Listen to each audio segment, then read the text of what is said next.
psychedelics, like wow, man, or like wow, great medicinal properties, man. Up next on Science Goes to the Movies.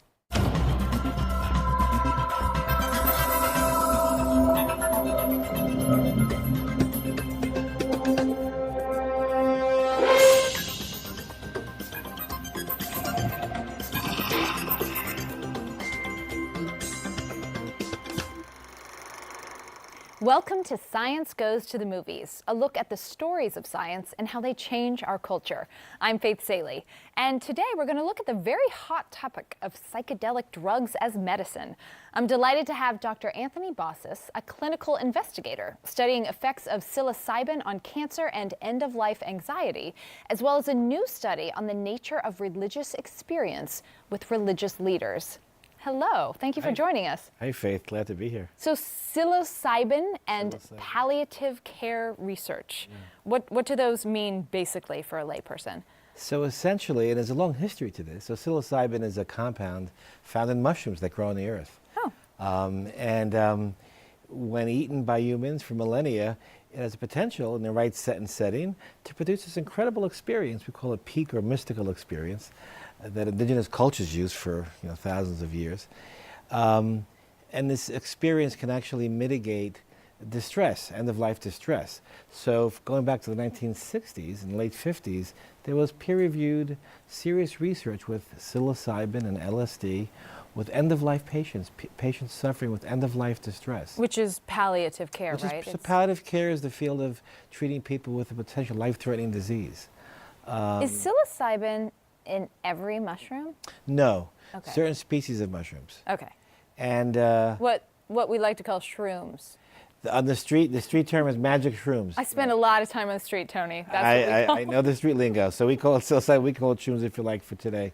But it's quite remarkable that we're doing this research again after decades of dormancy. So it was quite a serious endeavor in the mid-60s. And then things changed because of the 60s counterculture. We're gonna dig into that. Okay. MTV recently rated the top 15 best movie trip scenes ever, with The Big Lebowski, Fear and Loathing in Las Vegas, Trainspotting, and Altered States grabbing spots in the top 10. And there are currently 2 new documentaries out about the real-life LSD movement, one called Orange Sunshine, and the other, The Sunshine Makers. The guys and gals featured in these documentaries all hoped to change the consciousness of the world, but they ended up derailing some serious scientific inquiry. So Tony, back in the 1960s, did the illegal proliferation of psychedelics affect research into medicinal uses? It did. The research began in the 50s, actually. Oh. In the early 50s with LSD, then psilocybin in the late 50s, early 60s. And again, very respected, peer-reviewed medical school research with alcoholism, end-of-life distress.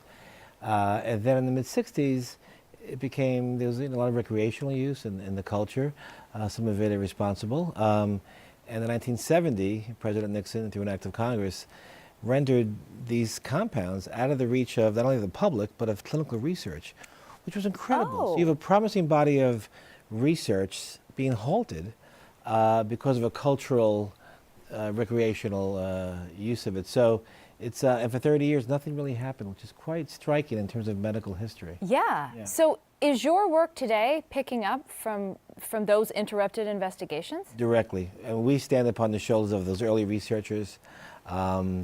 And we picked up our study, UCLA, Johns Hopkins, are picking up directly from the earlier research. With the same populations, could these incredible states of consciousness that we'll talk about today help healing people who are dying? It's a direct follow-up of those early studies. Was there an official presidential lift of the ban?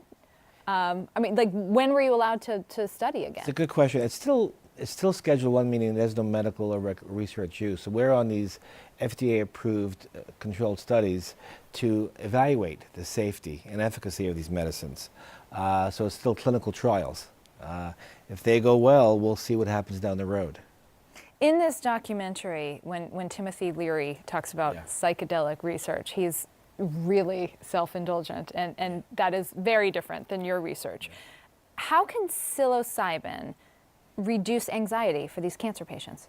It's a great question. So, as most people know, end of life can be profoundly anxiety producing, right? For everybody involved. Right. But they're all good deaths. It's a strange combination of words, good death, but it's a word we use in palliative care. Oh. I mean, the goal is, can we die away with integrity and meaning making and a sense of completion and surrounded by people we love and we care about, and those deaths are possible. And that's an objective of palliative care and of hospice care. But one of the hardest parts of palliative care is the emotional angst, the existential and spiritual distress that we can go through. We're better at pain control and chemotherapies, but it's hard to kind of address that incredible fear about dying. So these experiences, called a mystical experience or peak experience, produce senses of oneness, of incredible positive emotions like love, a sense of personal transcendence. So there's a number of incredible shifts that occur in consciousness that appear to be directly related to mitigating the anxiety about dying.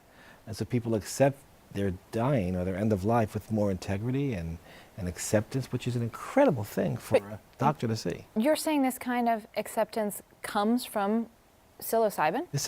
Not from the psilocybin per se, but from the experience it produces.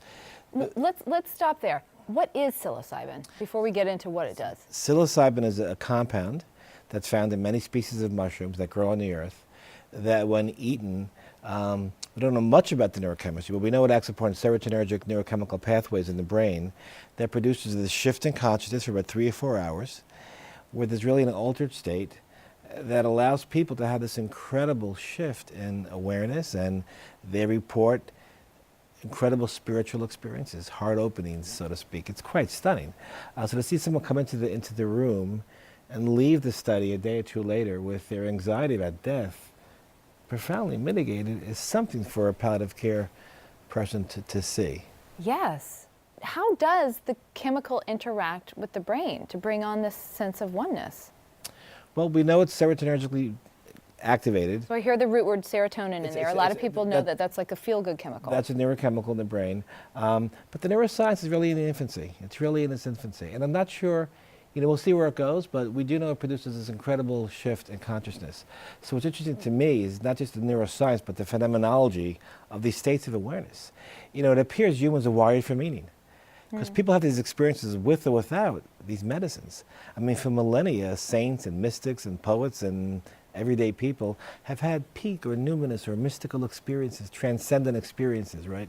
It's a basic part of human consciousness.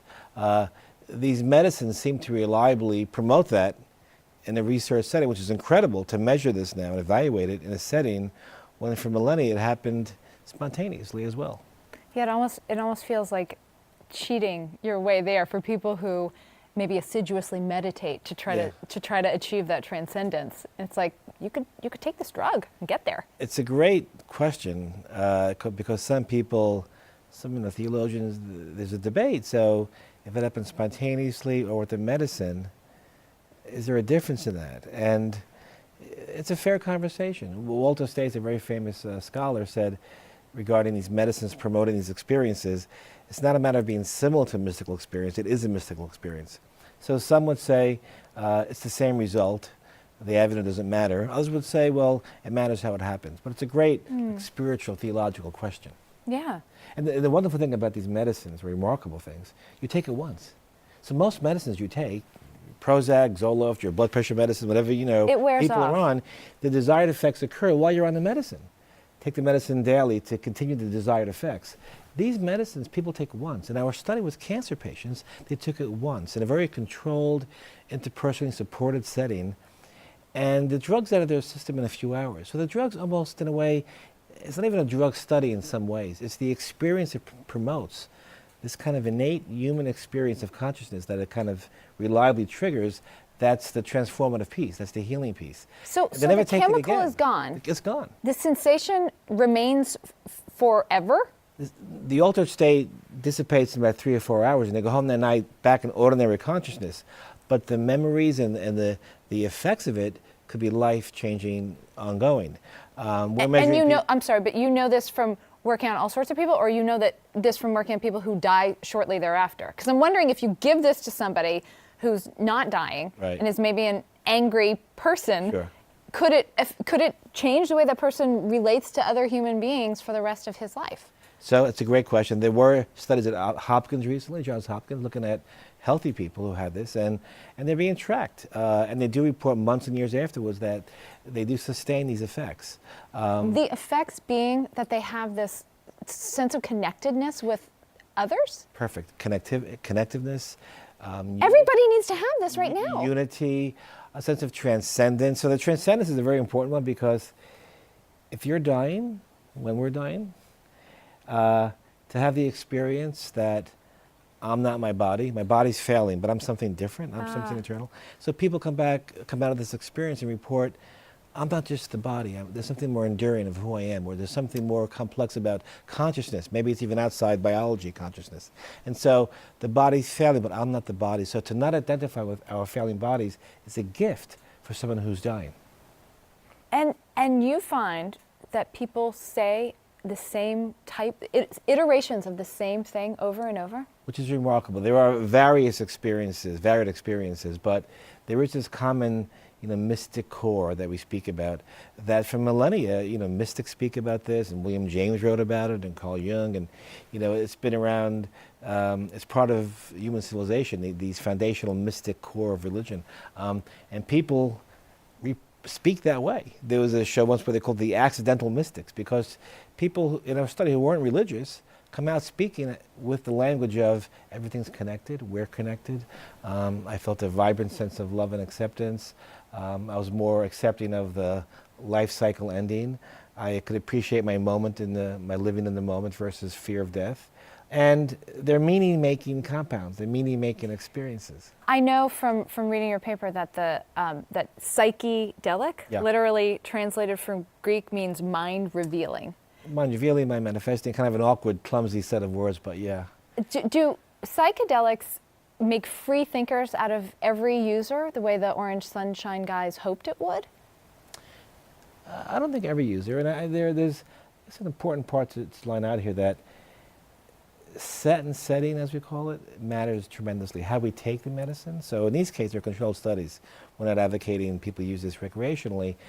And for thousands of years, they were done in a ritualistic setting. So set who the person is. We screen people very carefully.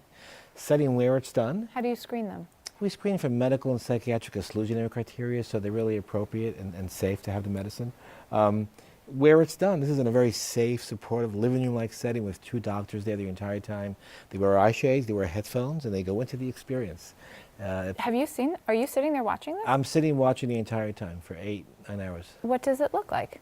You see a person, you don't see much. You see a person lying down, eye shades, headphones, they're encouraged to go within to the experience, to accept the unfolding moment-to-moment changes. Do their faces make any reaction? You see people crying. They will talk, this is incredible, or this is difficult. There are difficult stretches. These are people at the end of life, so there could be dark experiences about existence.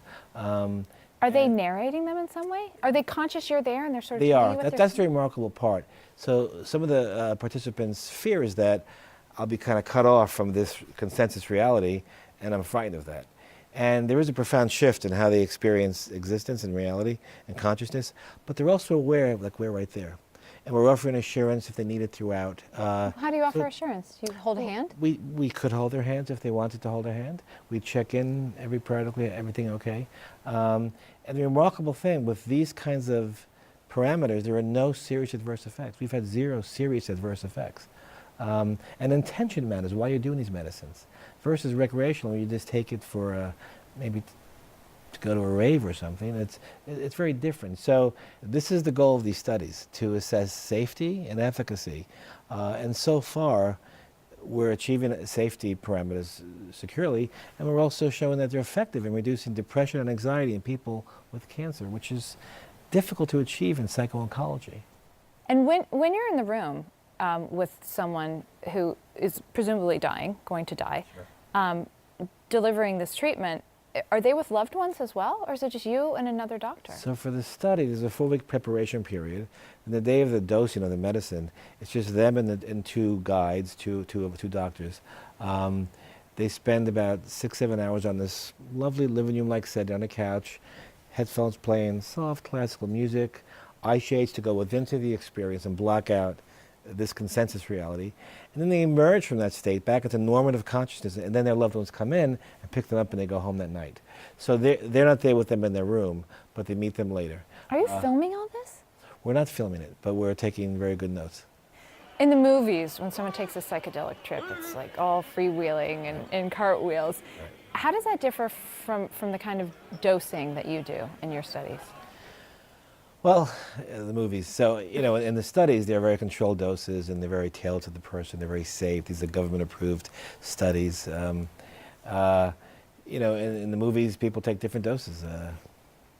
In the movies that we see, are people probably taking larger doses than They you would could ever be, give they could somebody? not be. People, people get usually wise to how much to take to achieve the desired effect. How is the dose delivered?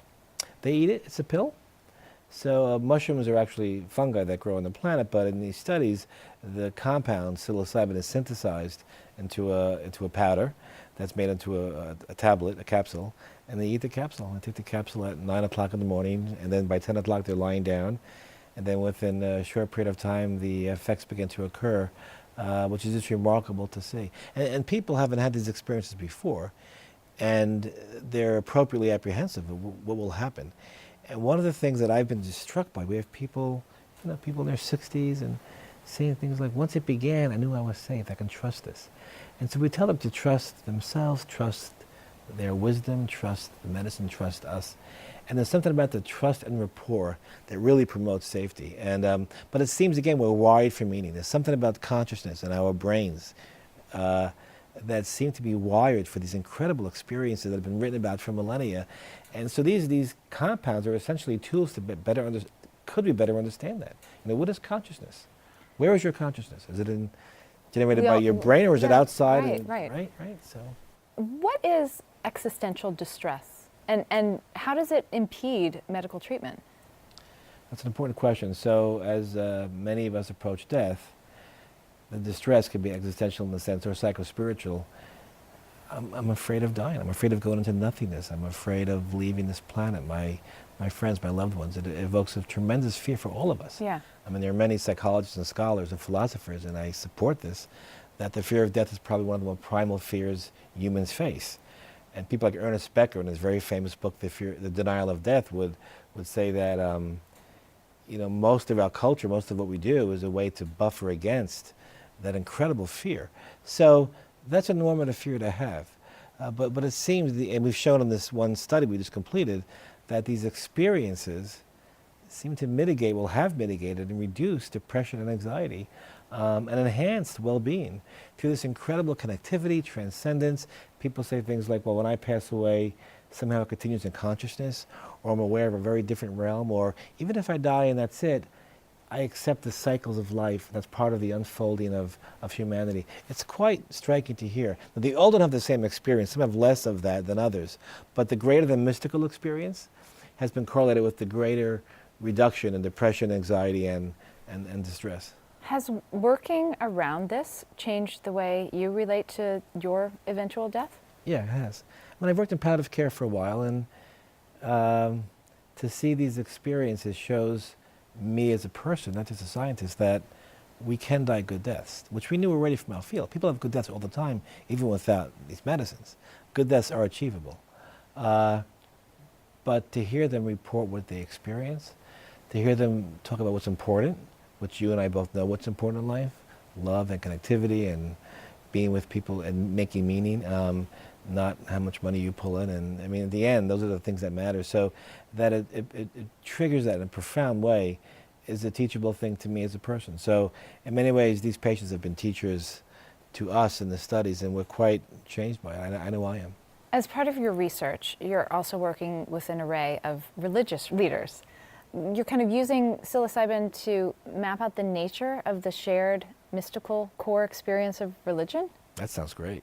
It's what you do. What I'm doing? It does sound great. I mean, like that. What are the objectives here? So this is really remarkable. So we've been very lucky to be doing this. The FDA has been very supportive of these research trials, and so since these experiences can be described in a spiritual way,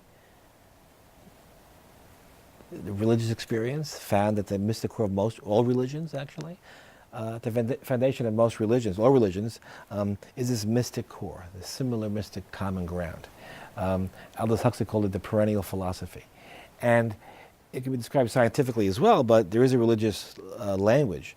So since it is spiritual in nature, why not bring in religious professionals, so to speak, right, who spent their careers pursuing, trying to understand these experiences, to have the experience.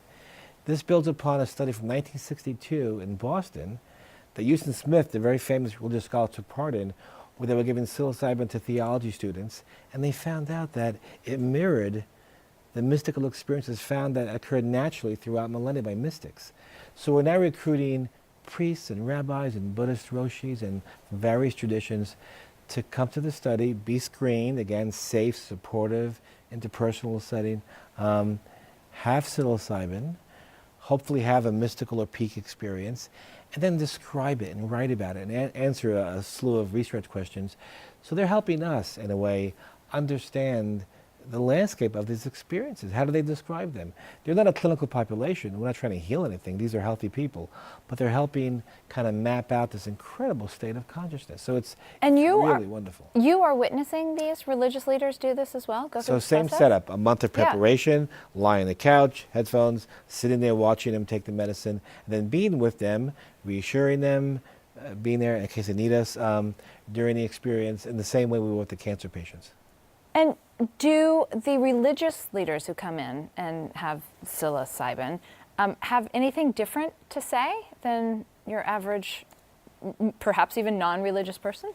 That's remarkable. It's the same essence, you know, what's important, right? Meaning and love and transcendence. But obviously, if they have a more nuanced vocabulary, vernacular, than maybe a person who doesn't study religion. I mean, which is why they're in the study. Is a priest seeing Jesus and talking about Jesus? Well, we're going to find out. So the study's still ongoing, so I can't report the results yet. But come on, give us something. I mean, can you tell us anything specific? You don't have to tell us who said it. I could say clergy people are experiencing profound senses of love, profound transcendent experiences. And they're different, and some are less transcendent, right? So everyone isn't the same experience. But they have this incredible nuanced way of describing this stuff. So their language is different from maybe a layperson. In what We're all way? human. Well, a layperson may not describe the experience in biblical or a certain scripture or a Buddhist phenomenology, but in the sense, we're all the same ultimately. So things like love and connectivity and unity and what's important in life, and that language is the same. So, you know, all religion had a mystic foundation, so to see these leaders come in and reconnect to that mystic foundation is extraordinary. And I feel very lucky to be doing this, as you can imagine. This leads me to a question, and I assure you I'm not tripping when I ask it. All over these movies that we're talking about and what you do, there's this experience of oneness repeated. Right. If the experience of oneness is something that can be consistently conjured or induced in a lab setting, does that mean that that oneness with a capital O exists, whether you help induce it or not? That it is there? Well, one of my favorite lines, I'll answer that, is that's above my pay grade, right? How do I know? But people do report those experiences of oneness, not just in the study, but throughout history. Again, I come back to the foundation of religions and philosophical traditions, that sense of oneness. So people in these studies do report feeling a sense of oneness. There's one essence, one unfolding consciousness. Now, I think what you're implying is that, does that prove that that's there? Is it just a subjective experience triggered by our brain chemistry, but it's not really there? Well, there you go. You tell me. What do you think? How can I answer that? I'd like to believe as a human that there's something beyond this physical body, that there is that unfolding consciousness, that that oneness that is beyond just our individual state of awareness. But, I'm open.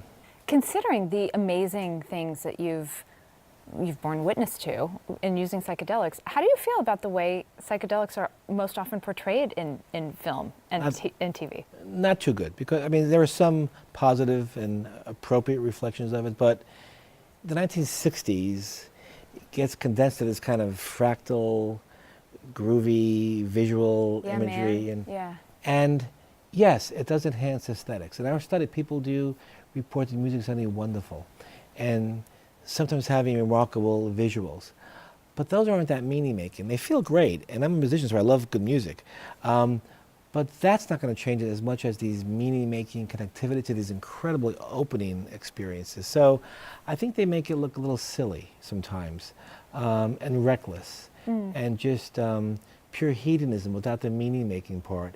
And that's a problem. I mean, these are really meaning-making, you know, some people call them sacraments, but they're chemicals, and that why they're here, again, above my pay grade. Why do they grow in the earth? Incredible, right? But when humans ingest them, this thing happens. And so to reduce it to just running around dancing, which I understand feels good, kind of minimizes as someone said, the sacredness of it, the holiness of it. Houston Smith is a very famous religious scholar, just passed away. He spoke often about that the genuine peace is this experience, not just right? So yeah, I think some have been positive, but the counterculture, the way it's portrayed is sometimes unfortunately missing the mark. Thank you so much for taking the ineffable and making it a little bit understandable to us. This is fascinating. Well, it's great to be here, and it's thank you for joining me and trying to make it describable. Thank you. Thank you. That's all we have time for today. Whatever we can't fit into this half hour, we will share on our Science Goes to the Movies Facebook page. And if you want to watch past episodes, check us out at www.cuny.tv under the Science tab, or download our app to keep up with everything related to Science Goes to the Movies all in one place.